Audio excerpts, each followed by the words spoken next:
Svana took up the scroll and wound the wooden spools to read. Nature, resource base. Abstract, guidance of choice. The extent of accessible manifestation becomes the substance that feeds reflective awareness.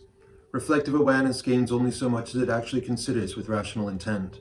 Rational intent requires that the manipulation of environment be consistent with the maintenance of the complexity of the environment.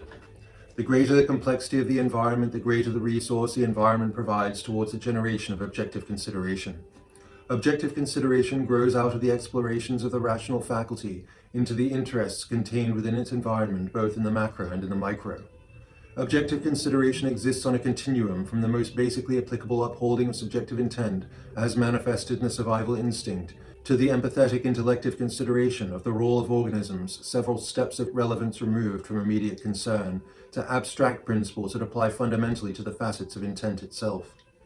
The development of objective consideration in the guidance of choice mirrors the development of the rational faculty to consider an increasing array of influences in the form of physically and psychically embodied manifestation.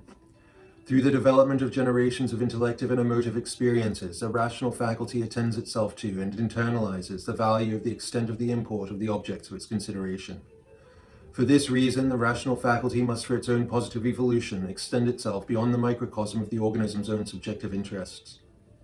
The rational guidance of choice ultimately requires consideration of objectives. Choice itself requires a balancing and valuation of interests. The import of an interest as a result of valuation is the import of the influence of that interest. The addition of influence changes the balance of the environment available to be considered.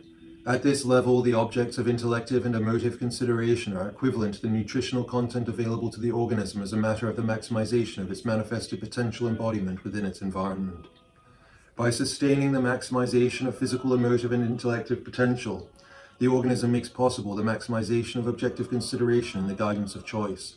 The valuation of interest in these contexts allows for extended consideration through the imaginative faculty. It is through the imaginative faculty that rational consideration may confront the abstractly embodied influences that govern the environment as a whole, that represent macro interests of intent to the extent of the absolute. Human beings, individually and collectively, are organisms that have evolved within an interconnected and mutually reliant webbed network of other organisms, including other humans and all other animals and plants on the planet. All organisms on the planet are the embodied result of the shifts required to overcome the changes in the environments their ancestor organisms experienced. All organisms within any environment, from the macro to the micro, exist to the extent their environment supports their growth. The longer an environment is sufficiently stable for an organism to survive through reproduction, the greater the opportunity for that organism to regenerate sufficiently to develop in its capacity for manipulation of both itself and its environment.